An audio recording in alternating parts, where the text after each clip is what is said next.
India's finest Medicover Hospital now opened exclusive hospital for women and children opposite Hightex Charminar. Medicover Women and Child Hospital. Corona మహమ్మారి 3 ఏళ్ల పాటు యావత్ ప్రపంచాన్ని కుదిపేసింది. దాని నుంచి బయటికొస్తున్న తరుణంలోనే మరోసారి అదే వార్త వినిపిస్తుంది. దీంతో కేంద్ర ప్రభుత్వం అలర్ట్ అయింది. అన్ని రాష్ట్ర ప్రభుత్వాలకు ఆదేశాలు జారీ చేసింది.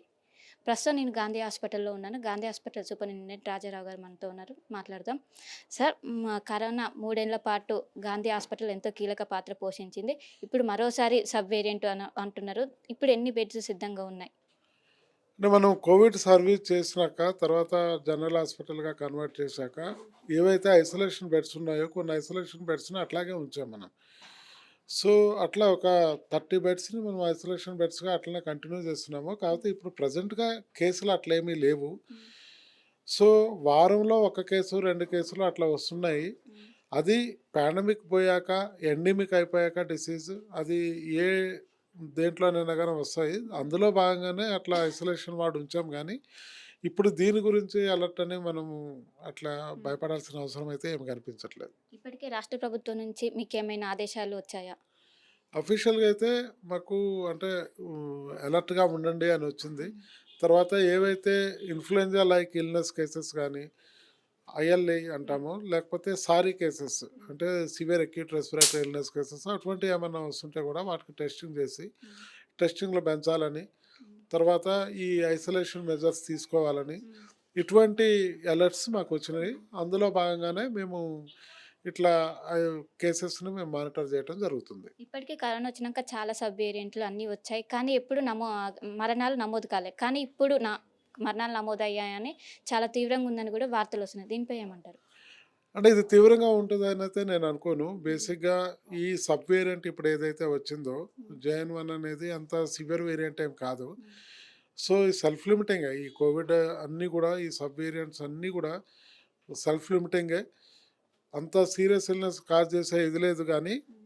ఎవరైతే రిస్క్ గ్రూప్ ఉంటారో అంటే హ్మ్. కోమార్బిడిటీస్ తోటి ఉన్నవాళ్ళు గానియండి, ఎల్డర్లీ పీపుల్ గానియండి, చిన్న పిల్లలు గానియండి, ప్రెగ్నెంట్ లేడీస్ గానియండి, లేతే ఇమ్యూనోసప్రెసివ్ డ్రగ్స్ తీసుకుంటున్న వాళ్ళు గానియండి, వీళ్ళలో ఏ వైరల్ ఇల్‌నెస్ కూడా ఎక్కువ ప్రభావం చూపే అవకాశం ఉంటుంది. హ్మ్. కాకపోతే అయిన డెత్స్ అవి కొంచెం ఇది చూసుకోవాలి. అంటే అది రియల్‌గా జేఎన్-1 వేరియంట్ తీవ్రత వల్ల అయిందా? లేపోతే కోమార్బిడిటీస్ ఆల్రెడీ ఉండి హ్మ్. దానివల్ల అయిందనేది ఆ డెత్స్ చూసుకోవాల్సి ఉంటది. ఇప్పుడు అటువంటి కేసులు మన దగ్గర లేవు గాబట్టి, హ్మ్.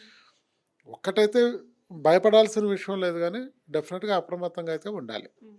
ఇప్పుడు మనం ముందు ముందు చూసుకున్నట్లే న్యూ ఇయర్ ఇవన్నీ గ్యాదరింగ్స్ గూడా ఉన్నాయి. సో, ఎలాంటి జాగ్రత్తలు తీసుకోవాలి మెయిన్‌గా?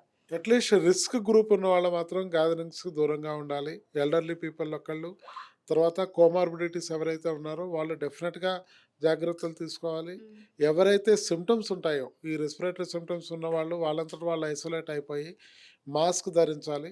ప్రతి ఒక్కళ్ళు గూడా ఈ జనసమ్మర్దం ఉన్న ప్లేస్‌లోకి పోయినప్పుడు మాస్క్ ధరిస్తే హ్మ్. చాలా చాలా మంచిది. మనం ఈ రెస్పిరేటరీ హైజీన్ అంటాము. హ్మ్. అంటే ఈ కోవిడ్ అప్రోప్రియేట్ బిహేవియర్ ఏదైతే ఉందో అంటే హ్మ్.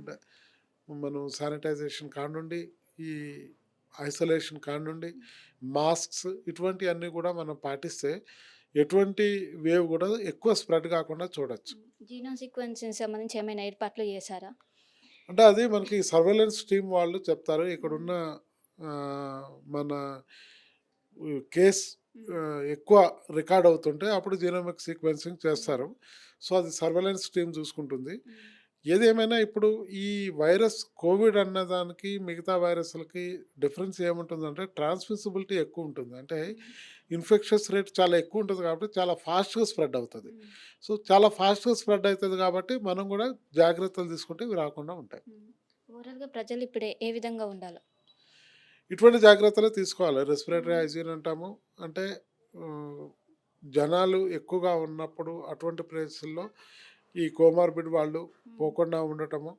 తర్వాత ఎల్డర్లీ పీపుల్ కొంచెం జాగ్రత్తగా ఉండటము. ఈ హ్మ్. ప్రెగ్నెంట్ లేడీస్ గానీ వీళ్ళు జాగ్రత్తగా ఉండటము. ఒకవేళ ఎవరికన్నా సింప్టమ్స్ వస్తే హ్మ్.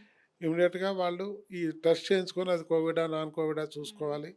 చూసుకొని దానికి సంబంధించిన మందులు ఇప్పుడు హ్మ్. ప్రతి దగ్గర కూడా దానికి సంబంధించిన మెడికేషన్ గానియండి, లేతే హ్మ్. ప్రివెంటివ్ మెజర్స్ గానియండి, ఇవి అన్ని దగ్గర ఉన్నాయి హ్మ్. గాబట్టి, దగ్గరలో ఉన్న ఆరోగ్య కేంద్రాన్ని సంప్రదించి తగు జాగ్రత్తలు తీసుకుంటే మనం హ్మ్. కాంప్లికేషన్ స్టేజ్‌కి పోకుండా అవాయిడ్ చేసుకోవచ్చు. హ్మ్. మొత్తానికి కరోనా కొత్త వేరియంట్ అంత ఎఫెక్టివ్గా ఉండదు, అయినప్పటికీ తగు జాగ్రత్తలు తీసుకోవడం చాలా మంచిదని. అండ్ ఇంతకుముందు వచ్చిన ఒమిక్రాన్ ఈ సబ్ వేరియంట్ లాగానే ఈ వేరియంట్, దీని గురించి ప్రజలు ఆందోళన చెందాల్సిన అవసరం లేదని కూడా ఒకవైపు డాక్టర్స్ అయితే చెప్తున్నారు. కెమెరా పర్సన్ వంశీతో కలిసి శిల్ప RTV. మరిన్ని వీడియోస్ కోసం ఛానల్ ని సబ్స్క్రైబ్ చేయండి, లేటెస్ట్ అప్డేట్స్ కోసం వాట్సాప్ ఛానల్ ని ఫాలో చేయండి అండ్ లింక్ డిస్క్రిప్షన్ లో ఉంది.